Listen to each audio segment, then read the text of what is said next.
Hello friends, आज हम CPC का ऑर्डर 5 के रूल 9 से रूल 16 तक के बारे में बात करेंगे। इसका रूल 9 कहता है delivery of summons by court, न्यायालय द्वारा समन का परिधान। न्यायालय समन को कैसे दे सकेगा और कैसे कहां पर हो सकेगा, तो इसका सेक्शन 9 का सब क्लास 1 कहता है कि अगर वह व्यक्ति जो कोर्ट के ज्यूरिडिक्शन के अंदर रहता है, पहली बात कहा कि जो कोर्ट के ज्यूरिडिक्शन के अंदर रहता है, मतलब उस सीमा के अंदर रहता है जहां पर कोर्ट का क्षेत्राधिकार है, जहां तक कोर्ट का क्षेत्राधिकार है उस सीमा तक वह अगर रहता है तो उसे नोटिस कैसे दी जाएगी। उसको, उस व्यक्ति को नोटिस अपोजिट पार्टी को या स्वयं को या उसके अभिकर्ता को, जो उसका एजेंट है वह रहता है, या उसकी प्रति को जो न्यायालय के भीतर में रहता है, दावे की प्रति साथ जो समन के साथ लगी होगी, वो वहां के अधिकारी द्वारा जो जारी की गई है कोर्ट के अधिकारी द्वारा, उसे वह उचित अधिकृत व्यक्ति को, जिसको उसने एजेंट बनाया, जिसको पावर ऑफ अटॉर्नी दी, उसको अगर नहीं बनाया है तो उस व्यक्ति को स्वयं को या बाई रजिस्टर्ड डाक से उस व्यक्ति को जिसने उस दावे को दाखिल किया है उसे वह उचित रीति से भेजेगा।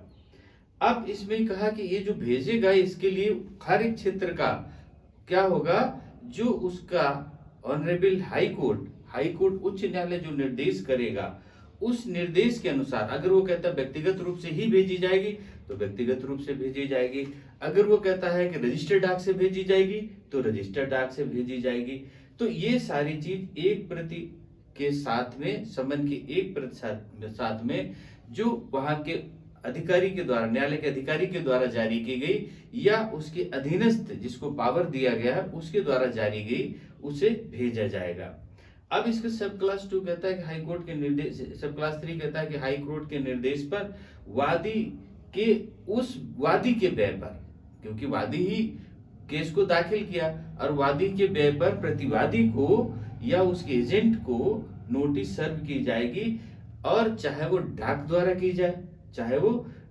की जाए तो उसमें रसीदी रजिस्ट्री की टिकट वादी के खर्चे पर लगाई जाएंगी, स्पीड पोस्ट से किया जाएगा तो वादी के खर्चे से लगाई जाएंगी, कोरियर द्वारा किया जाएगा तो वादी के खर्चे पर किया जाएगा।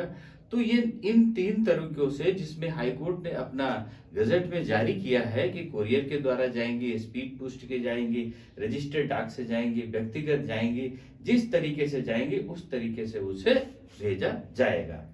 अब इसके सब क्लास 4 कहता है कि अगर नियम, जैसे हम क्लास 4 में कहते हैं कि सब क्लास 4 में कहा गया, अभी तो बात हो रही थी प्रतिवादी जब उस ज्यूरिडिक्शन क्षेत्र के अंदर रहता है, न्यायालय के ज्यूरिडिक्शन क्षेत्र के अंदर रहता है। अब बात आती है कि न्यायालय के ज्यूरिडिक्शन क्षेत्र से बाहर रहता है, मतलब अगर लखनऊ का व्यक्ति है तो लखनऊ में जो उसको ज्यूरिडिक्शन है उसके बाहर वो कानपुर में रहता है, इलाहाबाद में रहता है, बनारस में रहता है, मतलब उसके ज्यूरिडिक्शन के बाहर या अन्य शहर में रहता है, तब क्या होगा, तब कैसे संबंध भेजाएगा, तब भी उसकी एक प्रोफार्मा हाईकोर्ट के निर्देश पे बनता है कि उसे रजिस्टर्ड डाक से भेजा जा सकता है, या कोरियर से भेजा जाएगा, या स्पीड पोस्ट से भेजा जाएगा। तो जिस तरीके से उसका बायलॉज में आया है उस तरीके से प्रतिवादी को, अगर वो ज्यूरिडिक्शन क्षेत्र से बाहर रहता है तो उसे भेजा जाएगा। अब इसका सब क्लास 5 कहता है कि जब नोटिस रिसीव हो गई, नोटिस चाहे वो व्यक्तिगत जा करके किया या रजिस्टर्ड डाक से किया, रिसीव कर दिया, तो रिसीव पर जो नोटिस के रिफंड पार्ट है, नोटिस के 2 पार्ट होते हैं, एक पार्ट उस व्यक्ति को रिसीव करा दिया जाता है और दूसरा पार्ट को उसमें रिफंड के लिए कि कौन मिला, किसने हस्ताक्षर किया, किस दिन गए, वो पूरी चीजें जो तामीला कराने जा रहा है व्यक्ति वो पूरा नोट करेगा उसके पीछे, और जिस व्यक्ति को तामीला कराया है उससे हस्ताक्षर करवा करके उसे कोर्ट को वापस कर देगा। और अगर कोरियर से गया, रजिस्टर्ड डाक से गया, स्पीड पोस्ट से गया, तो वह पोस्टमैन या वह व्यक्ति जिसने उसको कोरियर पहुंचाया है, उसने स्पीड पोस्ट पहुंचाया है, रजिस्टर्ड डाक पहुंचाया है, वह उसके पीछे लिखेगा कि उसको मिल गया तो दर्ज करेगा, अगर नहीं लिया तो वह कारण लिखेगा कि उसका घर बंद, दरवाजा बंद था, या वह व्यक्ति बाहर रहता है, या पता गलत है, उसका उचित कारण लिखते हुए वो कोर्ट को वापस भेजेगा। ये बात इसके सब क्लास 5 में कहा। अब सब क्लास 6 में कहा हाई कोर्ट या डिस्ट्रिक्ट जज का पैनल होगा। वो पैनल एक ऐसा इस समन को भेजने के लिए कुरियर पैनल या डाक पैनल तैयार करेगा, जिसके द्वारा, या एक एजेंसी तैयार करेगा जिसके द्वारा उनको समन को उचित रीत से या उचित तरीके से तामीला कराया जा सके। ये बात इसमें 6 सब क्लास तक में सेक्शन 9 में कह दिया गया। अब सेक्शन 9A कहा गया इसका। सेक्शन 9A कहता है summons given to the plaintiff for service. Summons given to the plaintiff for summon service, summon तामीला के लिए वादी को दिया जाएगा। अब बात आती है इसमें, अभी तो भेज दिया गया, कोर्ट ने भेजा, अपने व्यक्ति से भेजा या रजिस्टर्ड डाक से भेजा या स्पीड पोस्ट से भेजा।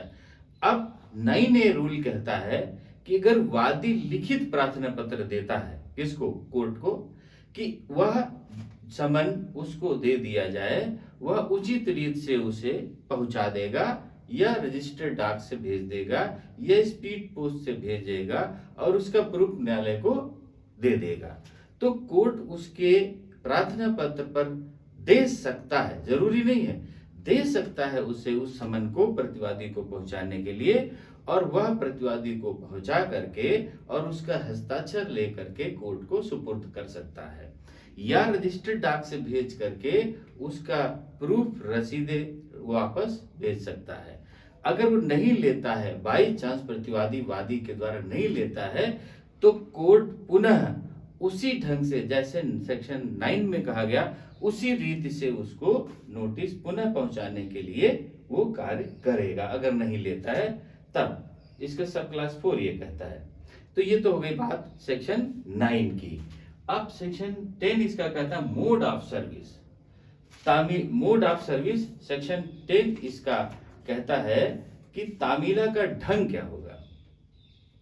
तो न्यायालय द्वारा जारी तामीला का ढंग ये होगा कि न्यायालय द्वारा जारी 2 प्रतियों में समन और दावे की प्रति के साथ न्यायालय के द्वारा जारी किया गया हो और उस न्यायालय के द्वारा हस्ताक्षरित हो तथा उसकी एक मुद्रा लगी हो, वह वादी जो उसमें तामीला के लिए दाखिल किया उसके वाद की प्रति के साथ उस प्रतिवादी को भेजा जाएगा। यही तामीला का ढंग होगा कि उसे जिसको नियुक्त किया गया उसके द्वारा उसे भेजा जाएगा, जिस अधिकारी के द्वारा नियुक्त किया गया। अब इसका सेक्शन 11 कहता है service on several dependents. Service on several dependents, अनेक प्रतिवादियों पर तामीला। अगर एक, ये तो बात हो गई एक प्रतिवादी पर कि तामीला का ढंग सेक्शन 9 में और 9A में आ चुका है। अब सेक्शन 11 कहता है कि तामीला का ढंग क्या होगा, किस तरीके से उसको रिसीव कराया जाएगा अगर एक से ज्यादा प्रतिवादी है। तो इन्होंने कहा कि हर एक प्रतिवादी को उसी ढंग से तामीला कराया जाएगा जैसे एक प्रतिवादी को कराया जाता है। मतलब हर प्रतिवादी के पास में समन को अलग अलग भेजा जाएगा और उसे रिसीव कराया जाएगा। ये बात इसमें सेक्शन 11 में कहा कि हर एक प्रतिवादी पर रिसीव कराया जाएगा। सेक्शन 12 इसका कहता है service to be on dependents in person when practicable और इन हिज एजेंट। ये इसका सेक्शन 12 कहता है जब साक्ष्य हो तब समन की तामीला स्वयं प्रतिवादी पर अथवा अन्यथा उसके अभिकर्ता पर की जाएगी। जैसे उसका इजी तरीके से अगर प्रतिवादी उसके ज्यूरिडिक्शन क्षेत्र में या जहां पर समन तामीला कराया जा सकता उपलब्ध है तो वहां पर कराया जाएगा। नहीं तो अगर उसका एजेंट सुगमता से उस ज्यूरिडिक्शन के क्षेत्र में स्थित है तो उस एजेंट पर भी साथ जो समन का तामीला है वो कराया जा सकता है। अब इसका सेक्शन 13 कहता है service an agent by whom dependents carries on business. Section 13 कहता है उस अभिकर्ता पर तामीला जिसके द्वारा प्रतिवादी कारोबार करता है, जिसके द्वारा प्रतिवादी कारोबार करता है। तो अब कारोबार में इसमें कहा गया कि अगर वह उसके न्यायालय की अधिकारिता की स्थानीय सीमाओं के भीतर निवास नहीं करता है और तब समन निकाला जाता है, तो ऐसे में जो उसका मैनेजर होगा, जो उसका प्रबंधकर्ता होगा या उसका एजेंट होगा, वो अगर उसके ज्यूरिडिक्शन के क्षेत्र में रहता है, तो ठीक तरीके से अगर ये बात कोर्ट समझती है कि इसको इजिली जो है रिसीव कराया जा सकता है, तो उसे वह रिसीव कराएगा जिसके अंडर में वो कार्य करता है। तो अब कारोबार मान लेते हैं कि बंबई में है और उसके एजेंट उस ज्यूरिडिक्शन क्षेत्र में है जिसके अंतर्गत वो कार्य करता है, तो वह उसके एजेंट को रिसीव कराएगा और एजेंट को रिसीव कराए करके ये माना जाएगा कि जैसे उसने उस प्रतिवादी को ही रिसीव कराया हो। सेक्शन 14 कहता है इसका, service an agent in charge in suit for immovable property, स्थावर संपत्ति के वादों में भार साधक अभिकर्ता पर तामीला। अब जो इमोबाइल प्रॉपर्टी है, घर है, ठीक है, और गेस्ट हाउस है, टेंट है, ऐसी जगहों पर क्या होगा कि जो उसका भार साधक होगा, मतलब जो उसका किराएदार होगा, जो उसका लीजी होगा, जो उसमें रह रहा होगा, इन्होंने क्या ऐसे अभिकर्ता पर रिसीव करा दिया जाएगा जो उस संपत्ति का भार साधक अधिकारी होगा। मान लेते हैं किसी व्यक्ति पर उसके मालिक पर किया गया और वह यहाँ पर किराएदार रहता है और वह उसको इंफॉर्मेशन दे सकता है क्योंकि उसके अंडर में वो है, तो फिर उसके भार साधक अधिकारी जो उसका किराएदार है, जो उसका लीजी है, जो उस पर निवास करता है, उससे भी उसको रिसीव कराया जा सकता है। अब इसका सेक्शन 15 कहता है, वेयर सर्विस में be on adult matters of dependents family, जहां तामीला प्रतिवादी के कुटुंब के वयस्क सदस्य पर की जा सकेगी।